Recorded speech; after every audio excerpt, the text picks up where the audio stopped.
This is called the oncogenic paradox. So to maybe set the stage there, can you tell people what is the Warburg effect and what does being Warburg shifted in our cells mean, and how does that tie into cancer? Otto Warburg observed that, cancer cells had aberrant metabolism, and his theory was the Warburg effect, explained as concise as possible, is an insufficient oxidative metabolism or insufficient respiration produces compensatory fermentation, right? So if the mitochondria cannot efficiently respire, then it activates, he didn't know it at the time, but it activates a default metabolic pathway that transitions a healthy cell.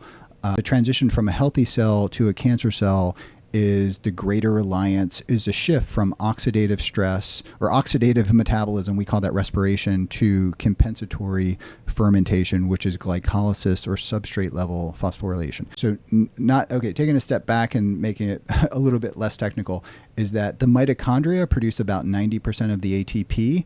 As the mitochondria become progressively damaged, and that could be due to many different things. This is called the oncogenic paradox. It could be environmental chemicals, radiation, inflammation, what have you. That progressive mitochondrial damage will reduce the ATP production in the mitochondria, and when that happens, the nucleus senses that there's an energetic crisis. And when the nucleus senses this energetic crisis through what's called the retrograde response, it activates oncogenes. And many of these oncogenes activate glycolysis. So for example, like just to put it in context, if you're drinking alcohol, for example, which is toxic to the liver because it produces an alcoholic byproduct, an aldehyde, and you progressively tox your alcohol, you are progressively decreasing the mitochondrial's capacity to make ATP.